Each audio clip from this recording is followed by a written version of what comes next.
भेदाची चर्चा करतोय म्हणूनच आम्ही घेऊन आलोय साम रिपोर्ट। नमस्कार, मी गिरीश निगम। साम रिपोर्ट मध्ये अनेक महत्त्वाच्या बातम्या आपण आता सविस्तर पाहूयात। सुरुवातीलाच बातमी आहे मनसेची। राज्यात पहिलीपासून हिंदी सक्तीचा निर्णय घेतल्याने आता वाद पेटलाय। मात्र हा वाद काय आहे? ही हिंदी सक्ती योग्य की अयोग्य?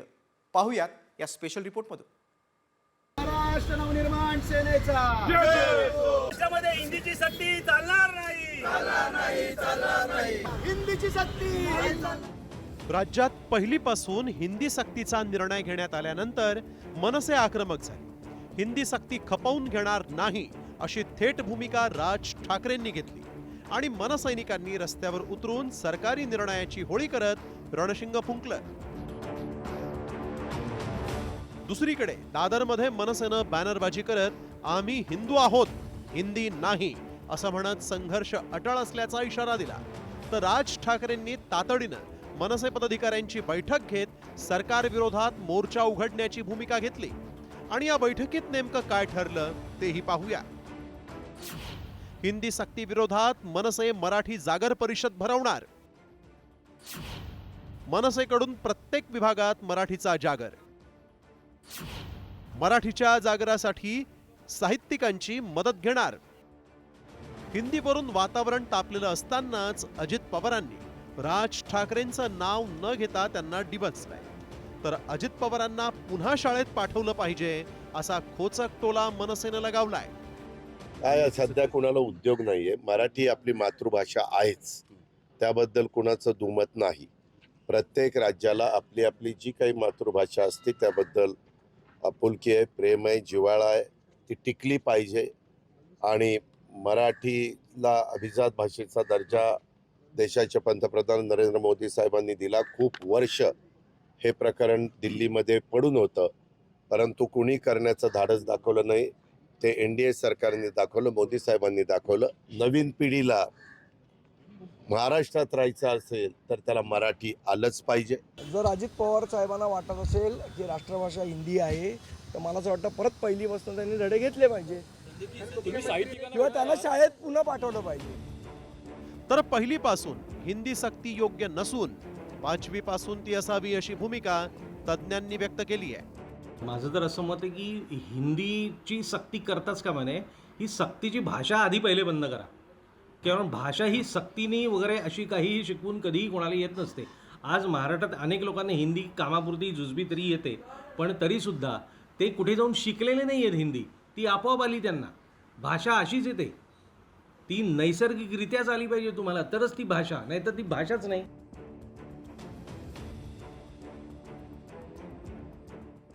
वन नेशन वन लँग्वेज मुळे अभिव्यक्तीची गळचेपी होतीये। त्यामुळे मुलांना हिंदी भाषेची सक्ती करण्यापेक्षा मुलांच्या मनातील भाषेचा धोरणकर्त्यांनी वेध घेणं गरजेचं आहे, अन्यथा संघर्ष अटळ आहे। कॅमेरापासून विक्रम सह वैदेही काणेकर, साम टीव्ही न्यूज, मुंबई। दरम्यान वकील गुणरत्न सदावर्ते यांनी आता मनसे अध्यक्ष राज ठाकरेंविरोधात पोलीस ठाण्यात तक्रार दाखल केली। त्यांच्या विरोधात एफआयआर दाखल करावा अशी मागणी त्यांनी केली। तर हा मुख्यमंत्र्यांनी पोसलेला विदूषक आहे अशी टीका मनसेचे नेते यशवंत किल्लेदार यांनी केली।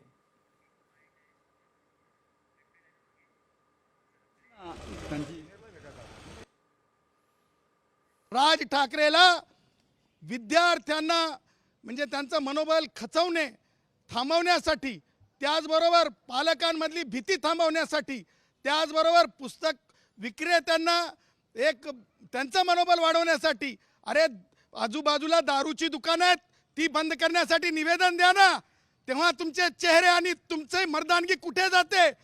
पुस्तकालयाला म्हणता हिंदीचं पुस्तक कसं देईल? अरे अनेक पुस्तकं द्यायला सांगा। ही ज्ञानार्जनाची नगरी आहे मुंबई, ते न करता तुम्ही धमक्या देताय। त्या सगळ्या गोष्टी लक्षात घेता राज ठाकरेला कायदा संमत असेल तर अटक झाली पाहिजे, त्यांच्या कार्यकर्त्यांना अटक झाली पाहिजे, त्यांना प्रतिबंध केला पाहिजे। जी कोण व्यक्ती आहे ही विदूषकी जे काही वेल्डिंगचा चष्मा घालून फिरत असते आणि काय खादा असते, काहीतरी चाळे करते, ह्याचं महाराष्ट्राच्या राजकीय किंवा सामाजिक पटलावर काय कार्य आहे? व्हायचं काय योगदान आहे?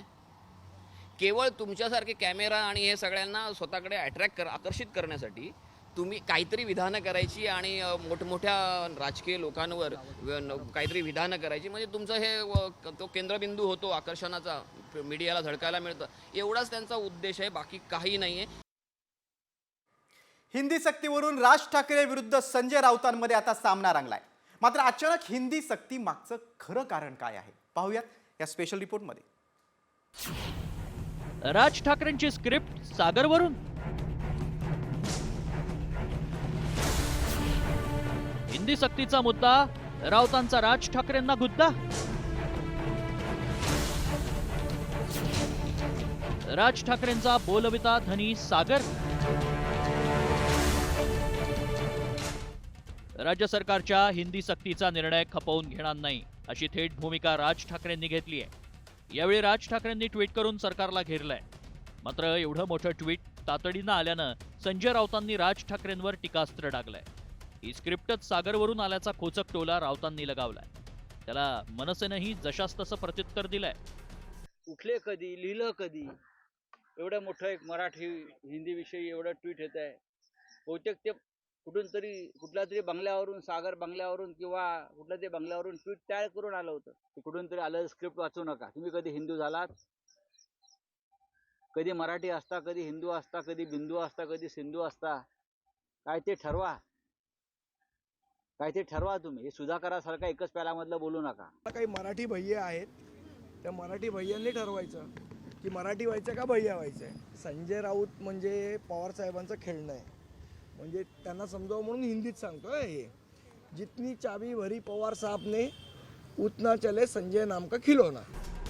एवढंच नाही तर पंतप्रधान नरेंद्र मोदी आणि अमित शहांना इंग्रजी येत नसल्यानंच हिंदी भाषा लादली जात असल्याचा टोला राऊतांनी लगावला.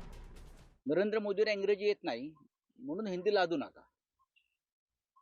अमित शहाना इंग्रजी येत नाही म्हणून तुम्ही हिंदी लादू नका. ही त्यांची सोय करतायत ते मोदी आणि शहांची आणि त्यांच्या इतर लोकांची, की त्यांना इंग्रजी येत नाही, त्यांना अन्य भाषा येत नाही, त्यांना हिंदीही मोडकं तोडकं येत आहे. अमित शहांची हिंदी ऐका तुम्ही, म्हणून तो सूड काढायचा इतर भाषांवरती. हे बरोबर नाहीये. भाषिक मतांचं समीकरण मांडून आगामी पालिका निवडणुका पार्श्वभूमीवर सरकारनं हा निर्णय घेतला असावा का असा सवाल उपस्थित होतो. त्याला कारण मुंबईतील मराठी भाषिकांची कमी होत चाललेली संख्या. पाहूया काय ही आकडेवारी. 2023च्या आकडेवारीनुसार मुंबईत मराठी लोकसंख्येत 10% घट पाहायला मिळाली. त्यालाच वर्ष 2011च्या जनगणनेमध्येच मराठी भाषिकांची संख्या 2.64% घटल्याचं पाहायला मिळालं होतं. युपी बिहारींच्या संख्येत लाखांमध्ये वाढ पाहायला मिळते. तोच 2011च्या जनगणनेनुसारही हिंदी भाषिकांचा टक्का थेट 40% वाढल्याचं पाहायला मिळालं होतं. 2017च्या मुंबई महानगरपालिका निवडणुकीत शिवसेनेनं 84, भाजपला 82 तर काँग्रेस 31, राष्ट्रवादी 9 तर मनसेला 7 जागा मिळाल्या होत्या. गेल्या 8 वर्षात पुलाखालून बरंच पाणी वाहून गेलंय. आता बदललेल्या परिस्थितीत भाषिक ध्रुवीकरण भाजपच्या पथ्यावर पडणार की शिवसेनेच्या, आणि हिंदी सक्ती मराठी मुंबईकर स्वीकारणार का याकडेच लक्ष लागलंय. ब्युरो रिपोर्ट, साम टीव्ही. तर राज ठाकरेंच्या प्रतिक्रियेकडे वळूया. आपल्याकडच्या शासनकर्त्यांनी, राज्यकर्त्यांनी राजकीय मतभेद बाजूला सारून मराठीकडे बघणं खूप आवश्यक आहे असं राज ठाकरेंनी म्हटलेलं आहे. केवळ अभिजात भाषा दिवस साजरा करणं यानं मराठीची उत्क्रांती होणार नाही. मराठी माणसाच्या भविष्यावरती वरवंटा फिरून जर प्रगती होणार असेल तर ती नको प्रगती असेल काही राज ठाकरे यांनी म्हटलेलं आहे. आपल्याकडे शिवाजी महाराज शिकवले जात नाहीत अशी खंत देखील राज ठाकरेंनी व्यक्त केलेली. मराठी माणसाच्या अस्तित्वावरती वरवंटा फिरवून जर समजा प्रगती होणार असेल ना तर ती नको प्रगती आम्हाला. आज जे काय फ्लायओव्हर्स आणि जे काय ब्रिजेस आणि वगैरे होते हे दिसायला छान दिसतंय, पण ह्याच्यातनं जर समजा मराठी माणसाचं अस्तित्व संपणार असेल तर नकोय ते आम्हाला.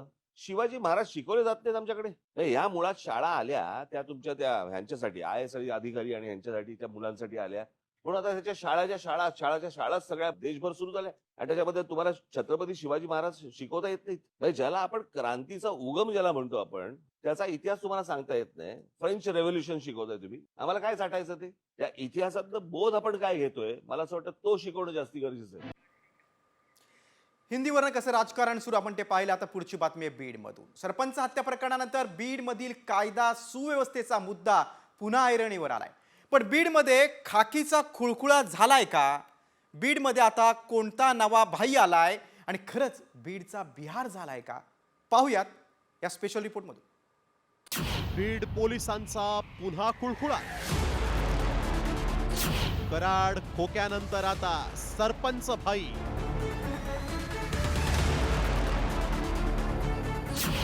महिलेला लाठा काठ्यांनी मारहाण. बीडमधील कायदा सुव्यवस्थेला बट्ट्या असं म्हटलं तरी अजिबात चुकीचं ठरणार नाही. कारण बीडच्या रस्त्या रस्त्यात आणि गावागावात गुंडांच्या झुंडी उन्माद घालत असल्याचं वारंवार दिसतंय. आता आम्ही आपल्याला जी दृश्य दाखवणार आहोत ती पाहण्याआधी एक महत्वाची सूचना.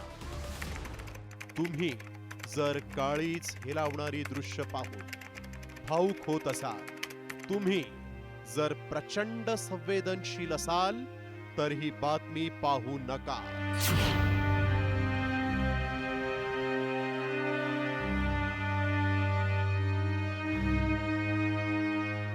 शरीर अगदी काळं निळं पडेपर्यंत ही मारहाण झाली आहे. बीड मधील एका वकील महिलेला.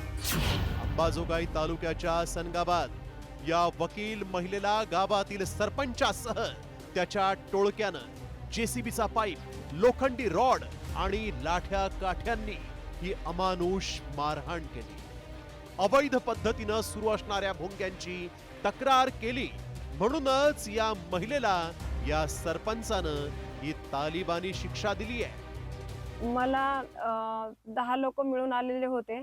त्यातल्या 9 जणांनी मला बेदम मारहाण केलेली आहे आणि एक जो होता त्यांनी हिला खलास करून टाका, हिला जिवंत सोडू नका असं बोलत होता, घाण शिव्या देत होता आणि मी बेशुद्ध होईपर्यंत मला त्यांनी मारलेले. मंदिरावरच्या भोंग्यांची आणि गिरण्यांची तक्रारी ज्या पहिल्या दिलेल्या होत्या वेगवेगळ्या अधिकाऱ्यांच्या समोर, त्याच्यामुळे मला मारहाण झालेली आहे.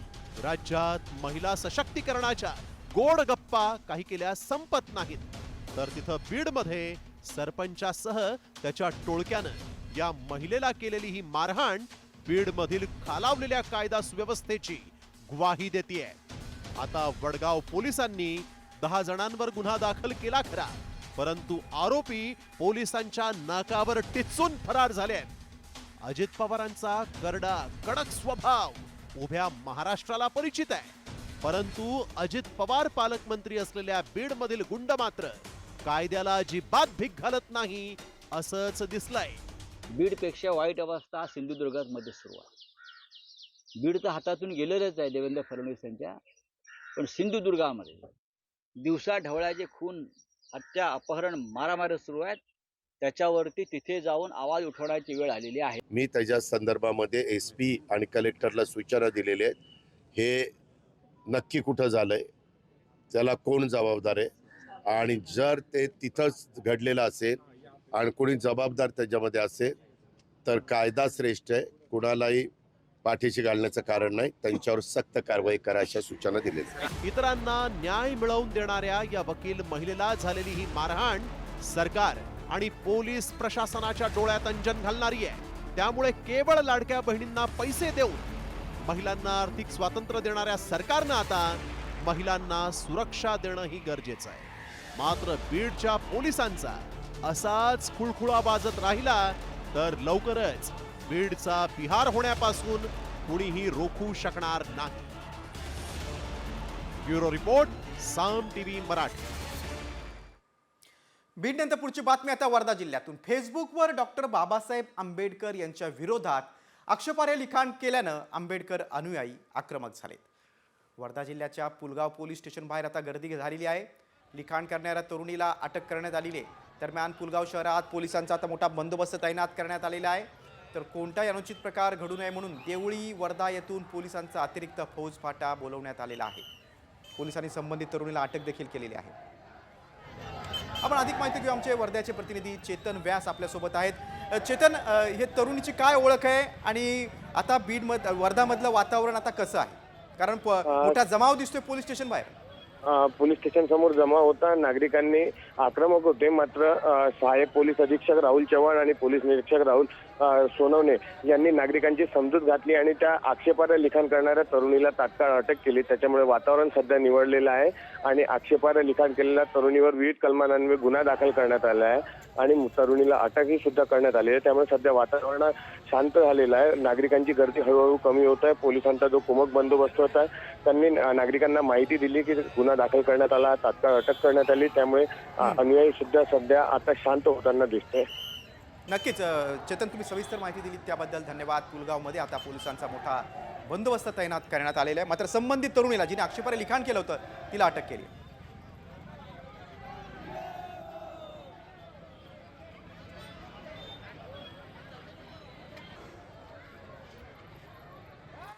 पुढच्या बातमीकडे. महिला वकिलाला मारहाण प्रकरणावरून आता सामाजिक कार्यकर्त्या तृप्ती देसाईंनी उपमुख्यमंत्री अजित पवारांवर जोरदार हल्लाबोल केलेला आहे. बीडमध्ये अजित पवारांचा दरारा राहिलेला नाही असं तृप्ती देसाईंनी म्हटलेलं आहे. आरोपींना अटक करून त्यांच्यावर कठोर कारवाईची मागणी केली. बीड जिल्ह्यातील एका वकील महिलेने त्यांना जो ध्वनी प्रदूषणाचा त्रास होतो किंवा त्या संदर्भामध्ये आवाज उठवला, अर्ज केला, म्हणून एवढ्या अमानुषपणे मारहाण केली जाते. त्या आरोपींवर गुन्हा दाखल झालेलाच आहे, परंतु ताबडतोब त्यांच्यावर जी आहे ती त्यांना अटक झाली पाहिजे आणि त्यांच्यावर जी आहे ती कडक कारवाई होणं गरजेचं आहे. ना अजितदादांचा तिथं दरार आहे, ना नवनीत कावत साहेबांना तिथं लोक घाबरतायत. ही क्रूरता का वाढत चाललेली आहे आणि हे जे प्रवृत्ती आहे ही मुळासकट नष्ट करण्यासाठी आता राज्य सरकारने पावलं उचलणं गरजेचं आहे. पुढची बातमी देखील बीडमधूनच आहे. रणजित कासलेनं अटकेपूर्वी पुन्हा नवा दावा केलेला आहे. विधानसभा निवडणुकीच्या वेळी बँक खात्यात 10 लाख रुपये आल्याचा दावा निलंबित PSI कासलेनं केलाय. मात्र कासलेला 10 लाख रुपये कुणी दिले आणि कासलेचं निलंबन खंडणीमुळे की खात्यात आलेल्या 10 लाख रुपयांमुळे झालेलं आहे, पाहूयात या रिपोर्टमधून. पोलिसांनी आवळल्या कासलेच्या मुसक्या. मुंडेंच्या कंपनीतून कासलेला 10 लाख. अटकेपूर्वी कासलेचा खळबळजनक दावा. धनंजय मुंडेंनी वाल्मिक कराडच्या एन्काउंटरसाठी सुपारी दिल्याचा आरोप करणाऱ्या बडतर्फ PSI रणजित कासलेनं आणखीन एक खळबळजनक आरोप केलाय. आता तुम्हाला प्रश्न पडला असेल की धनंजय मुंडेंनी कासलेला 10 लाख रुपये नेमके कशासाठी दिले असतील. नेमकं कोणतं प्रकरण मुंडेंना दाबायचं होतं? तर हे आरोप थेट विधानसभा निवडणुकीशी संबंधित आहेत. परळीतल्या EVM सोबत छेडछाड होत असताना दूर राहण्यासाठी मुंडेंनी तब्बल 10 लाख रुपये दिल्याचा आरोप करत कासलेनं धुरळा उडवून दिलाय. आणि काही चुकीचे अकाउंट पैसे आलेले आहेत, पण कोणाच्या अकाउंटला आलेत, त्यांनी पाठवलेत का, माझ्या आलेत का? माझ्या एवढे झाले 10 लाख धनंजय मुंडेचे, जे मी आज शो करतोय. पण त्यांनी काहीतरी चुकीचे दाखवलेत ज्या अकाउंटला की पैसे पाठवले. त्याच्यावरून मला निखिल गुप्ता माननीय ADG यांनी सस्पेंड केलं 6 तासात त्या बिल्डरच्या सांगण्यावरून. म्हणजे निखिल गुप्ताचे आणि त्यांची पार्टनरशिप आहे जी राज शॉपिंग सेंटर, निधी शॉपिंग सेंटर, सर्व पेपर तुम्हाला देतो मी, ते निखिल गुप्ताचे आहेत, माननीय ADG महाराष्ट्राचे. तर त्यांनी मला 6 तासात इन्क्वायरी, पत्र यायला 48 तास जातात, पण 6 तासात माझी इन्क्वायरी केली आणि संपवलं, मला सस्पेंड केलं. EVM मशीन पासून तुम्ही दूर जायचं. जे काही EVM ला छेडछाड होईल ते गप्प बसायचं आणि सहन करायचं. माझी ड्युटी बघा. कासलेंनी पुरावा दाखवलाय, मतदानाच्या दिवशी 10 लाख रुपये त्याच्या अकाउंटला जमा झालेत असा प्रश्न विचारा. आणि त्याच दिवशी त्यांना तिथं ड्युटी होती EVM जवळ, तिथून का काढलं? जेव्हा मनुष्यबळाचा म्हणजे अपुरं मनुष्यबळ होतं परळीला माझी ड्युटी होती. EVM मशीन जवळ रात्री बघा तुम्ही, जो एन्काउंटरचा मुद्दा घेताय आणि जो मेन मुद्दा पाहिजे ना आपल्याला, हा तिथलीच हजेरी. बीड पोलीस दलात कार्यरत असणाऱ्या कासलेला गुजरातमध्ये जाऊन खंडणी मागितल्या प्रकरणी निलंबित करण्यात आलं होतं. आता वादग्रस्त विधानांमुळे कासलेला छत्रपती संभाजीनगरच्या पोलीस महानिरीक्षकांनी बडतर्फ केलंय. मात्र कासलेनं उडवलेल्या आरोपांच्या या धुरळ्यामुळे धनंजय मुंडे पुन्हा अडचणीत सापडण्याची शक्यता आहे. कारण आता यात विरोधकांनी उडी घेतली असून या संपूर्ण प्रकरणाची SIT चौकशी करण्याची मागणी काँग्रेसनं केली. माझ्या खात्यामध्ये 10 लाख रुपये हे टाकण्यात आले की EVM पासून दूर जा. तेव्हा हे प्रकरण सुकृत दर्शनी अत्यंत गंभीर आहे. पैसे का खात्यात टाकले, त्या दिवशी ते EVMच्या सुरक्षेची जबाबदारी त्यांच्यावर होती, त्यांना तिथून हटवण्याकरता त्यांना ही लाच दिल्या गेली का? जी ट्रान्झॅक्शन झालं ते मनी लॉन्ड्रिंगचा प्रकार आहे, ते ट्रान्झॅक्शन झालेली कंपनी कोण, या संदर्भात तात्काळ स्वरूपामध्ये SIT गठीत झाली पाहिजे, याची CBI कडून चौकशी झाली पाहिजे. कोणी आरोप केल्यानंतर त्याच्या खोलामध्ये जाऊन त्याची चौकशी केली जाईल. उद्याच्याला निलंबित करणारे किंवा अशी जो व्यक्ती असतात त्यांच्या आरोपाला किती महत्त्व द्यायचं ह्याचाही कुठंतरी विचार जनतेने पण करावा, तुमच्यासारख्या मीडियाने पण करावा. विधानसभा निवडणुकीच्या काळात बूथ ताब्यात घेण्याचा परळी पॅटर्न समोर आला होता. त्यानंतर आता कासलेनं मुंडेंच्या संत बाळूमामा कन्स्ट्रक्शन कंपनीतून आपल्या खात्यावर 10 लाख रुपये आल्याचा पुरावा दाखवलाय. मात्र हा पुरावा खरा आहे का? कासलेच्या बोलण्यात किती तथ्य आहे याचा शोध घेण्याची गरज आहे. कारण कासलेच्या आरोपात तथ्य आढळलं तर केवळ धनंजय मुंडेच नव्हे तर संपूर्ण महायुतीच्या विजयावर संशयाचं वादळ उठणार एवढं नक्की. ब्युरो रिपोर्ट, साम TV न्यूज. दरम्यान बडतर्फ पोलीस उपनिरीक्षक रणजित कासलेला आता 3 दिवसांची पोलीस कोठडी सुनावण्यात आलेली आहे. कासलेच्या विरोधात बीडच्या शिवाजीनगर पोलीस ठाण्यामध्ये व्हिडिओ प्रकरणी आता ॲट्रॉसिटी अंतर्गत गुन्हा दाखल करण्यात आला आहे. त्या प्रकरणी बीड पोलिसांनी आज सकाळी पुण्यातून रणजित कासलेला अटक केली होती.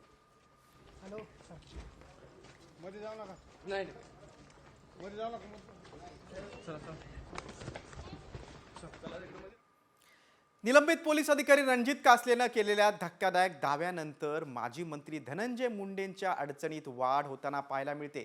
त्यातच राष्ट्रवादी शरद पवार पक्षाचे नेते राजेसाहेब देशमुखांनी थेट मुंडेंविरोधात कोर्टात जाणार असल्याचं म्हटलंय.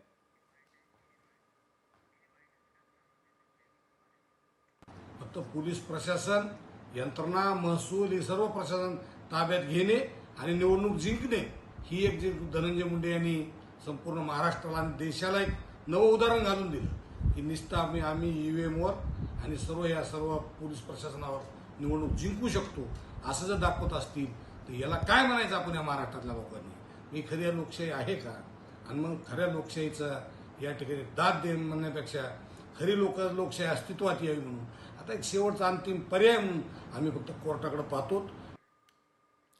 धनंजय मुंडे सार्वजनिक कार्यक्रमांमधून का दूर राहतात याचं उत्तर आता सहकार मंत्री बाबासाहेब पाटील यांनी नांदेड दौऱ्यात दिलेलं आहे.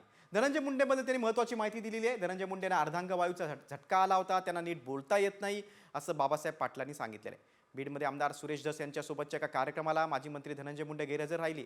याबाबत विविध चर्चा सुरू होत्या. त्या संदर्भात सहकार मंत्री बाबासाहेब पाटलांनी हे स्पष्टीकरण दिलं. आपल्याला वाटतंय आधी तुम्ही समजून घ्या, त्यांची तब्येत ठीक नाही, त्यांना पॅरालिसिस झालाय, बोलताही नाही गेले, डोळे देखील वाकडे झालेत. आपण दुसरंच बघतो. हां, काय कारण नाही. आता आमच्या मिटिंगला वगैरे मुंबईला घेतात ना, म्हणजे फॅशन शो मध्ये पण दिसले होते मुंडे साहेब. जवळ असेल, जवळच्या माणसाने तुमच्यासारखा आग्रह केला असेल, मुंडे साहेब तुम्ही हिरो आहोत, तुम्ही या, आम्हाला बरं वाटतंय, गेले असते. भगवानगडाचे महंत नामदेव महाराज शास्त्री यांच्या वक्तव्याचा आता वारकरी संप्रदायाचे भागचंद महाराज यांनी जोरदार समाचार घेतलेला आहे. राष्ट्रसंत भगवान बाबांच्या चरित्रात कुठेही काठी लागल्याचा उल्लेख नाही असं भागचंद महाराज यांनी म्हटलंय. भगवान बाबांच्या काठीमुळे कुणाचे नुकसान झाल्याची नोंद नाही असं देखील त्यांनी म्हटलंय. बघा काय म्हटलं होतं महंत नामदेव महाराज शास्त्रींनी, पाहूयात. भगवान बाबा जेव्हा पाहतात ना तेव्हा आईच्या डोळ्यातून आलेलं प्रेम पाझरतं असं दिसतं, पण ते जेव्हा मारतात ना त्या काठीचा आवाज येत नाही, पण जीवन उद्ध्वस्त होतं. ती वाद करून फायदा घेणारे दुसरे असतात राजकारणी, वारकरी नसतात. जे 19 मुलं आले त्यातला 10 मराठा आहे जो MPC पास झाला आणि गडावर राहून पास झालेला आहे. तरी भगवान बाबांची काठी कुणालाही लागलेली नाही. कुणाचंही बाबांच्या काठींमुळं त्या ठिकाणी नुकसान झालेलं नोंद आजपर्यंत ऐकायला मिळाली नाही. त्यामध्ये त्या ठिकाणी शास्त्री महाराजांनी सांगितलं की आम्ही 200 मुलं सांभाळतो, त्याच्यामधले 50 मुलं मराठा समाजाचे सांभाळतो. आळंदीला जा, कधीतरी पहा, कितीतरी मुलं रोज वारकरी संप्रदायामध्ये घडतात, कधी त्यांची जात विचारली जात नाही. आता अजित पवारांच्या वक्तव्याकडे वळूया. मागच्या काळात आमच्यावर शरद पवारांचं छत्र होतं, पण आता आम्हाला कोणाचं छत्र राहिलं नसल्याची खंत उपमुख्यमंत्री अजित पवारांनी बोलून दाखवलेली आहे. त्यामुळे अजित पवारांना आता शरद पवारांच्या आशीर्वादाची कमतरता जाणवते. पाठीमागच्या काळामध्ये आदरणीय पवार साहेबांच्या नेतृत्वाखाली मार्गदर्शनाखाली आम्ही काम करत होतो. आम्हाला त्यांचं छत्र होतं. आता आम्ही आमच्या पद्धतीनं पुढं चाललेलो आहे. आज आमच्यावर कुणाचं छत्र नाहीये. त्यावेळेस आमच्यामध्ये एकी राहिली पाहिजे, आमच्यामध्ये डायलॉग राहिला पाहिजे. मंत्री भरत गोगावलेंनी मोठा गौप्यस्फोट केलाय. समाजानं मला मतं दिली असती तर समाजाची इमारतीसाठी मोठा खर्च केला असता असं त्यांनी म्हटलेलं आहे. निवडणुकीत दुसरीकडे पैसे खर्च झाले नसते असं विधान गोगावलेंनी केलेलं आहे. तुम्हाला केवळ आपल्या घरातलं एक मत मला द्यायचं होतं, मात्र तुम्ही ते न दिल्यामुळे समाजाची इमारत झाली नसल्याचं गोगावलेंनी भर सभेत बोलून दाखवलेलं आहे. गोगावलेंच्या या विधानामुळे वाद होण्याची शक्यता आहे. निवडणुकीला जर एवढे खर्च झाले नसते ना तर आतापर्यंत पूर्ण केली असती इमारत. ह्या समाजाने ठरवलं असतं. मी समाजाला निरोप पाठवला होता की बोललो तुम्ही सगळ्यांनी बसा, ठरवा, रोख पैसे देतो. आकडा नाही सांगत, त्या अगोदर सांगितलं ना तर हे मीडियावाले लगेच त्याला हे करतील. त्यांना सांगितलं ना, नाहीतर माझा असा खर्च होणारच होता. मी त्यांना सांगितलं XYZ रक्कम मी तुम्हाला देतो, तुम्ही सगळ्यांनी एकत्र या. फक्त तुमचं एक एक मत द्यायचं आहे आणि तुमच्या घरातलं द्यायचं आहे. जे काय आपल्या अपोजिशनला उभं राहिले ते काय तुमचे कोण नातेवाईक नव्हते, सोयरे पाहुणे नव्हते, कोण काय इतर काय देणे घेणेवाले नव्हते. पुढची बातमी आता कृषी मंत्र्यांबाबत. सातत्यानं वादग्रस्त विधानं करून चर्चेत राहणारे कृषी मंत्री माणिकराव कोकाटेंना आता मुख्यमंत्र्यांनी चाप लावण्यास सुरुवात केलेली आहे. कृषी विभागातील बदल्यांचे कोकाटेंचे अधिकार फडणवीसांनी स्वतःकडे घेतलेत. त्यामुळे माजी मंत्री धनंजय मुंडे यांच्यानंतर आता राष्ट्रवादी काँग्रेसचे मंत्री माणिकराव कोकाटे यांचे पंख कापण्यास मुख्यमंत्र्यांनी सुरुवात केल्याची चर्चा राजकीय वर्तुळात सुरू आहे.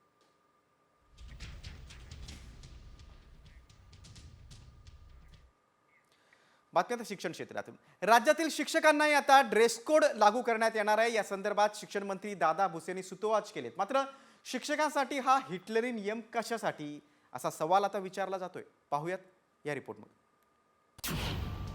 शिक्षकांना ड्रेस कोड लागू होणार?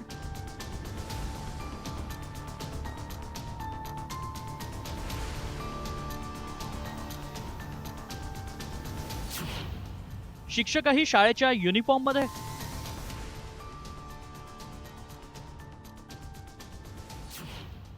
शिक्षण मंत्र्यांची नवी टूम.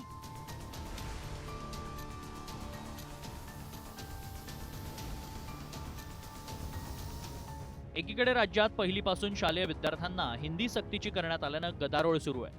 दुसरीकडे शिक्षण मंत्री दादा भुसेंनी आता नवीनच टूम काढली आहे. शिक्षकांनाही आता शिस्त लावण्यासाठी थेट शिक्षकांसाठी ड्रेस कोड लागू करण्याचा निर्णय दादा भुसेंनी घेतलाय. याबाबत भुसे काय म्हणतायत बघूया. तुमचं पाहून, कारण तुम्ही एक गणवेशमध्ये आहेत आहे ना. आमच्या शिक्षिका ताई गणवेशमध्ये आहे, ड्रेस कोडमध्ये आहे हा पहिलेपासून. आणि तुमचा आदर्श घेऊन राज्यव्यापी आपण ड्रेस कोड करणार आहोत. म्हणजे शिक्षकांना सुद्धा आता गणवेशमध्ये यावं लागणार आहे. आणि काळजी करू नका, त्याच्यासाठी पण काही छोटासा खारीचा वाटा निधी देऊ आपण.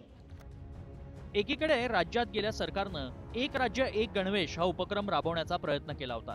त्याचा बोजवारा कसा उडाला आणि शाळेच्या पहिल्याच दिवशी लाखो विद्यार्थी कसे गणवेशाविना राहिले हे राज्यानं पाहिलंय.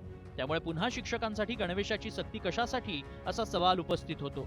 याबाबत राज्य शिक्षक परिषदेचे सरचिटणीस शिवनाथ दराडे यांनी आपली भूमिका मांडली आहे. सर्व शिक्षकांनी एकाच रंगाच्या कपड्यामध्ये किंवा एकाच ढंगाच्या कपड्यामध्ये येणं का अपेक्षित आहे?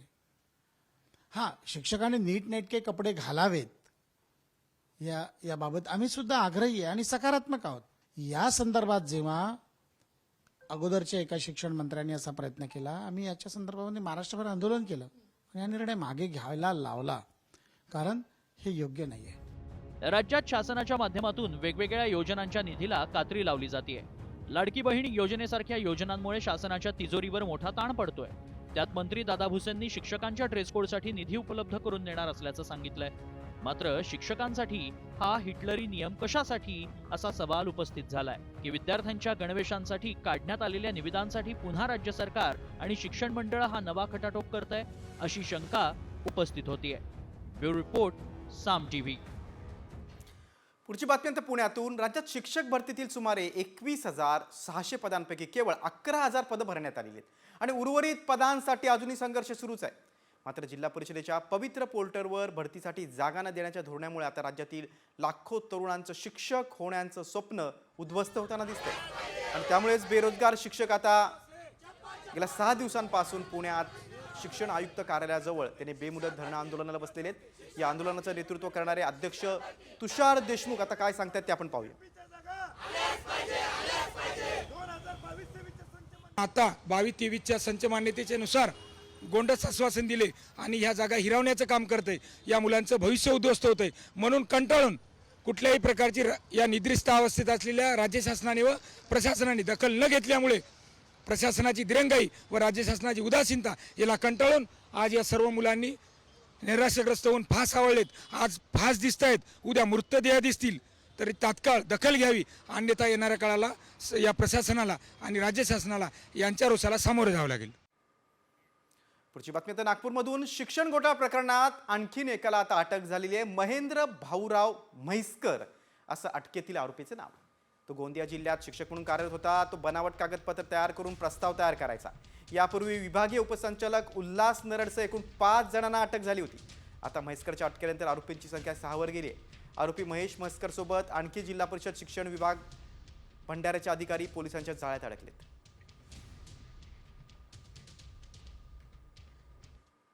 दरम्यान शिक्षण उपसंचालक उल्हास नरड याला आता सायबर पोलिसांनी चौकशीसाठी ताब्यात घेतलेलं आहे, कारण शालार्थ ID घोटाळ्यात सायबर पोलीस ठाण्यात दाखल गुन्ह्यामध्ये नरडची चौकशी करण्यात येते। शालार्थ ID बनवताना ID पासवर्डचा गैरवापर झाल्याची तक्रार होती।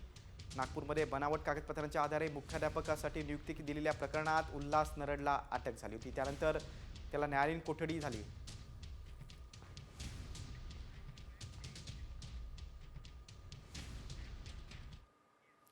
पुढच्या बातमीकडे उपमुख्यमंत्री अजित पवारांनी पाण्यावरून वादग्रस्त वक्तव्य केलेले आहे।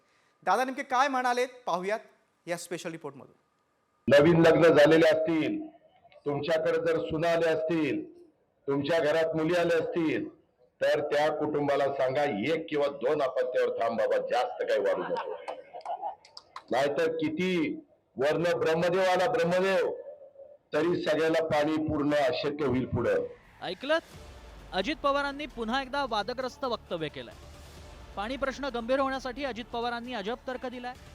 हा तर्क काय आहे पुन्हा ऐका।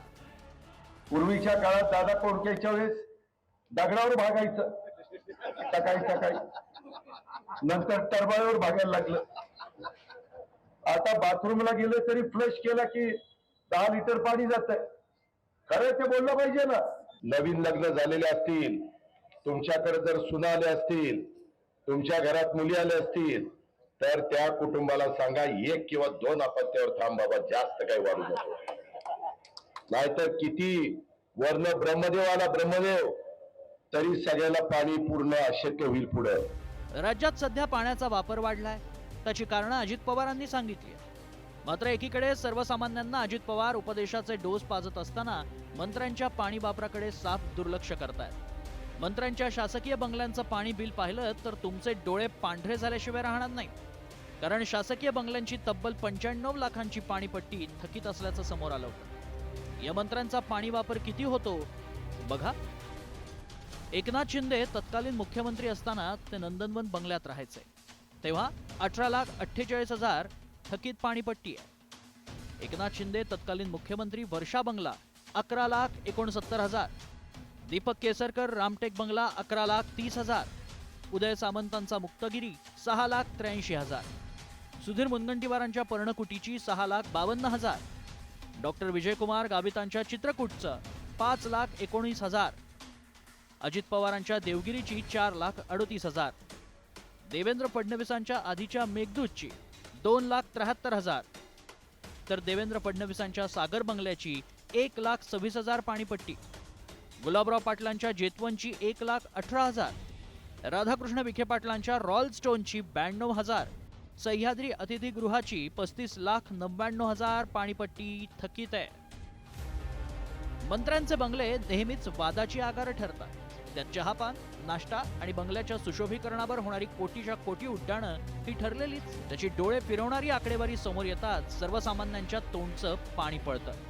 मात्र हेच मंत्री जेव्हा मतदारांना पाणी जपून वापरण्याचं आवाहन करतात, तेव्हा म्हणावंसं वाटतं, अहो मंत्री महोदय, दूसरों को बुरा कहने से पहले अपने गिरेबान में झांक कर देखो तो कोई बात बने.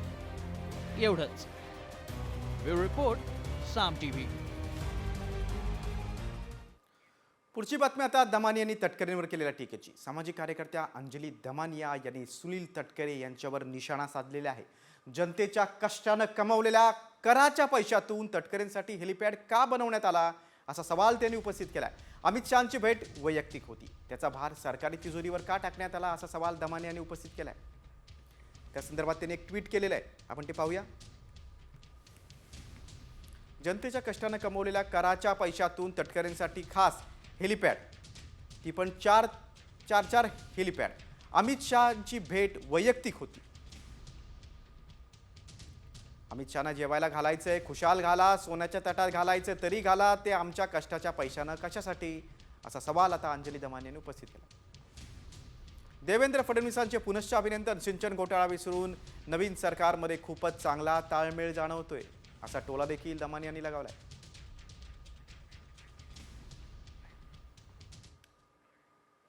बातमी आता कोकणातून. सिंधुदुर्गातील प्रकाश बिडवलकर हत्या प्रकरणावरून माजी आमदार वैभव नाईक आणि आमदार निलेश राणेंमध्ये आरोप प्रत्यारोप सुरू झाले. बिडवलकर हत्येप्रकरणी आरोपींना वाचवण्यासाठी पोलिसांना फोन करण्यात आला होता असा आरोप वैभव नाईक यांनी केलाय. तर 2023 मध्ये बिडवलकरची हत्या झाली असेल तर पोलिसांनी वैभव नाईकांची चौकशी करावी असं निलेश राणेंनी म्हटलंय. फक्त 22,000 रुपये त्यांनी दिले नाहीत म्हणून त्याला नग्न करून मारहाण करून त्याचा हत्या करण्यात आली आणि ही हत्या 2 वर्षापूर्वी केली होती. आणि त्याच दरम्यान जे मुख्य आरोपी सिद्धेश शिरसाट हे शिंदे सेनेमध्ये प्रवेश केला आणि कालच्या लोकसभा विधानसभा निवडणुकीमध्ये 2 वर्षामध्ये हा खून पसला पाहिजे म्हणून तो तिथले स्थानिक आमदार सध्याचे निलेश राणे यांच्याबरोबर कार्यरत होता, आज पण कार्यरत होता आणि त्याला ते वाचवण्याचा प्रयत्न करत आहेत. त्यांना 100% माहिती आहे, कारण का मागची 10 वर्ष सिद्धेश शिरसाटच्या कुठल्याही फेसबुकवर कुठल्याही इंस्टाग्रामवर आमचा कोणाचा फोटो नाही. 10 वर्ष सिद्धेश शिरसाट प्रोटेक्शनचे पैसे कोणाला देत होता? खरं तर तुम्ही वैभव नाईकांचं मागचं 5 वर्षाचं काम बघितलं तर त्यांचं सामाजिक काम काय, पहिलं 5 महिन्यातलं मी टाळं लावणार चिपी विमानतळात, हे त्यांचं पहिलं सामाजिक काम. दुसरं सामाजिक काम काय, बिडवलकरची केस जी त्यांच्याकडे 2 वर्षापासून होती ती 2 वर्षापासून लपवली पोलिसांकडून आणि 2 वर्षानंतर ती केस बाहेर काढली. आरोपी नंबर 2 अमोल शिरसाट हा वैभव नाईकांबरोबर डान्स करतो, सर्कल करून ठेवलंय, तुम्हाला हाय रेझोल्युशनची कॉपी पाठवतो. आता अजित पवारांच्या वक्तव्याकडे. लाडकी बहीण योजना बंद होणार नसल्याचं उपमुख्यमंत्री अजित पवार यांनी सांगितलं. या योजनेसाठी 40 ते 45 हजार कोटी रुपये खर्च होईल. त्यासाठी उत्पन्नाचे स्त्रोत वाढवण्याचा आमचा प्रयत्न आहे, त्याचबरोबर काटकसर देखील आम्ही करतोय असं देखील अजित पवार यांनी म्हटलंय. मी तरी ठरवलं, आम्ही तिघांनी ठरवलेलं आहे, काही झालं तर ही योजना बंद करायची नाही. चांगल्या प्रकारे आपल्याला कर कसा प्राप्त करता येईल अशा प्रकारचा आमचा प्रयत्न चालू आहे. आणि इतर ठिकाणी जिथं जिथं आपल्याला काटकसर करता येईल तिथं तिथं काटकसर करून हे जे काही आम्ही योजना पुढे चालू ठेवायचा निर्धार केलेला आहे तो निर्धार आम्ही तडीच नेणार आहे, हा माझा शब्द आहे. पुढची बातमी आता पुण्यातून. गर्भवती मृत्यू प्रकरणी पोलिसांनी ससून रुग्णालयाच्या वैद्यकीय समितीचा अभिप्राय आता मागितलेला आहे. त्या संदर्भात पुणे पोलिसांनी ससून रुग्णालयाला पत्र लिहिलंय. ससून रुग्णालयाच्या अहवालातील मुद्द्यांवरून पोलीस संभ्रमात आहेत. दीनानाथ मंगेशकर रुग्णालय आणि डॉक्टर सुश्रुत घैसास यांच्या भूमिकेबद्दल विस्तृत माहिती द्यावी अशी मागणी पुणे पोलिसांनी केली.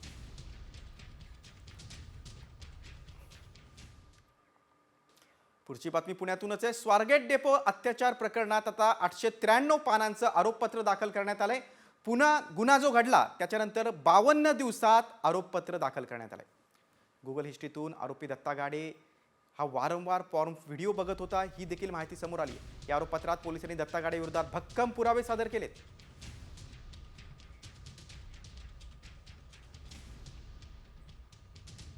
घटनास्थळावर सापडलेले केस, शर्टाचे बटन हे सगळे पुरावेत. आरोपी लैंगिकदृष्ट्या सक्षम असल्याचा देखील ससूनचा अहवाल आहे. सीसीटीव्हीत आरोपी गाडे घटनास्थळी असल्याचं निष्पन्न झालंय. गुगल हिस्ट्रीत आरोपी कायम पॉर्न पाहत असल्याचं उघड झालं.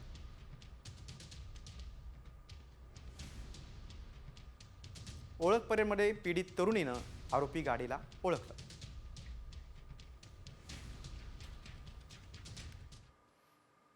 आता एक महत्त्वाची बातमी म्हणजे सरकारने जो निर्णय घेतला आहे, अपघातग्रस्त रुग्णांसाठी 1 लाखांपर्यंत कॅशलेस उपचार आता मिळणार आहेत. अपघातग्रस्तांना बेडची उपलब्धतेची माहिती आता मोबाईल ॲपवर मिळणार आहे. आरोग्यमंत्री प्रकाश आंबेडकर यांच्या अध्यक्षतेखाली पार पडलेल्या बैठकीत हा महत्त्वाचा निर्णय घेण्यात आला आहे.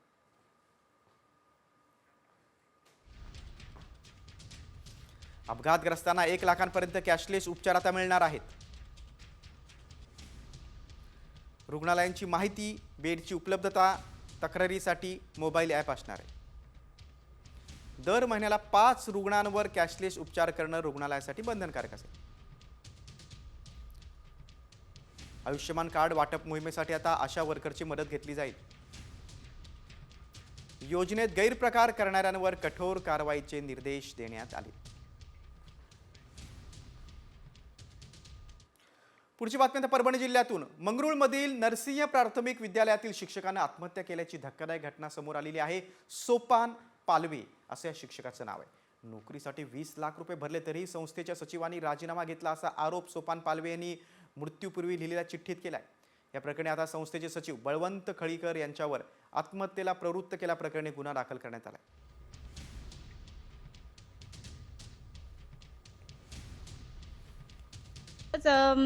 शाळेच्या त्रासात होते. 8 दिवस झाले मला म्हणत होते मला खूप त्रास द्यायले, असं करायला तर आपण 20 लाख रुपये कशासाठी दिले, 2 एकर शेती विकून आपल्या लेकराचं चांगलं होण्यासाठी दिलेत ना, असं म्हणत होते.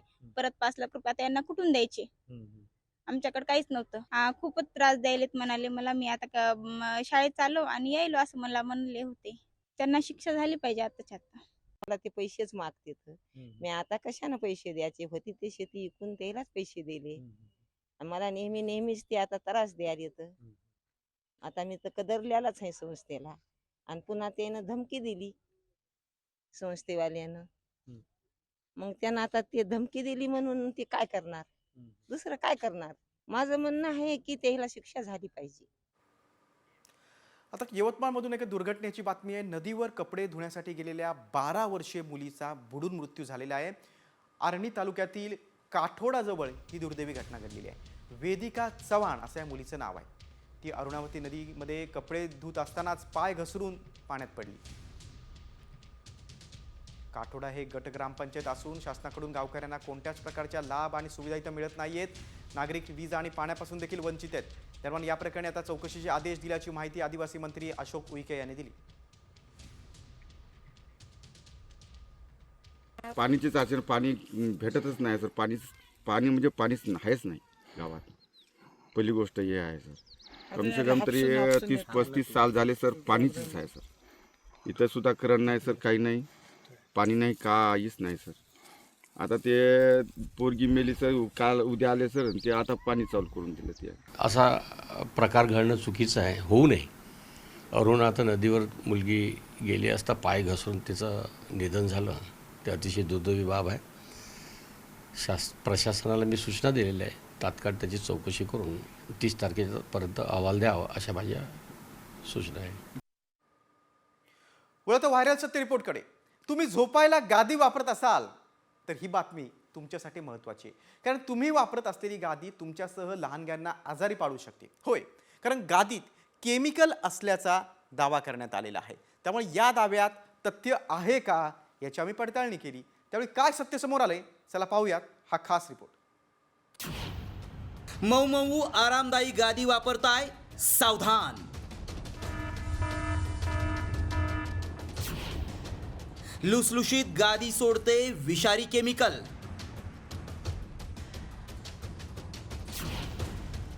व्हायरल मेसेज मागचं सत्य काय? झोपायला आरामदायी, लुसलुशीत, मऊ उबदार अशी गादी वापरत असाल तर वेळीच सावध व्हा.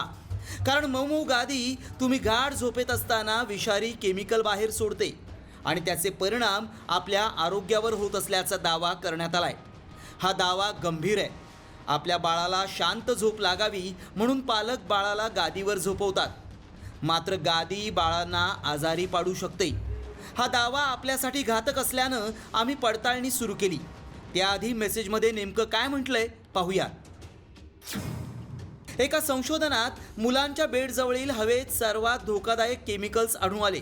यामध्ये फॅथलेट्स, ज्वालारोधक आणि UV फिल्टरचा समावेश होता. मुलांच्या शरीरातील उष्णता आणि त्यांच्या वजनामुळे गाद्यांमधून या विषारी घटकांची गळती वाढते. त्यामुळे हार्मोनल असंतुलन, दमा, मानसिक विकासात अडथळा येतो. या मेसेजमध्ये अधिक धोका बाळांना असल्याचं म्हटलंय. त्यामुळे याची सत्यता जाणून घेणं गरजेचं आहे. पण सगळ्याच गाद्यांमधून केमिकल निघतं की काही विशिष्ट, याची इत्यंभूत माहिती सांगणंही गरजेचं आहे. हल्ली गाद्या वेगवेगळ्या प्रकारच्या बनवल्या जातात. आपलं प्रोडक्ट विकलं जावं यासाठी मार्केटमध्ये स्पर्धा सुरू आहे. त्यामुळे कोणत्या गाद्या हानिकारक ठरू शकतात याची सत्यता जाणून घेण्यासाठी आमची टीम एक्सपर्टना भेटली. त्यांना व्हायरल मेसेज दाखवला आणि यामागचं सत्य जाणून घेतलं. नवीन ब्रँडेड काही मॅट्रेसेस आलेले आहे, काही पिलोज आलेले आहे. त्यामध्ये काही केमिकल्स वापरण्यात येतात, जसे की VOC म्हणजे व्होलाटाईल ऑर्गॅनिक कंपाऊंड्स, काही हॅलोजनेटेड फ्लेम रिटार्डंट आणि पॉलियुरेथिन फोम्स. आणि हे जे केमिकल्स आहे ह्याच्यातनं जे फ्युम्स निघतात हे शरीरात घातक होऊ शकतात. काही लोकांना स्किन इरिटेशन होऊ शकते, अस्थमा वाढू शकते. काही लोकांमध्ये म्हणजे मुलांमध्ये स्पेसिफिकली त्यांच्या मानसिकतेवर फरक पडू शकते. त्यामुळं आमच्या पडताळणीत काय सत्य समोर आलं पाहूयात. नवीन ब्रँडेड फोम बनवण्यासाठी केमिकलचा वापर केला जातो. गादीवर झोपल्यावर गादीतून केमिकल बाहेर निघतात. केमिकल असल्यास मुलांना दमा आणि मानसिकतेवर परिणाम होतो. केमिकल वापरून केलेल्या गाद्यांमुळे मानसिक आजारही होतो. कापसापासून बनवलेल्या गाद्या चांगल्या असतात. सर्वच गाद्यांमध्ये केमिकल नसतं. फॅथलेट्स, ज्वालारोधक आणि UV फिल्टरचा वापर केलेल्या गाद्यांमध्ये केमिकल असतं. त्यामुळे तुम्ही कापसाच्या गाद्या वापरू शकता. आमच्या पडताळणीत गाद्यांमधल्या केमिकलमुळे मुलांना धोका निर्माण होतो हा दावा सत्य ठरलाय. ब्युरो रिपोर्ट, साम TV न्यूज.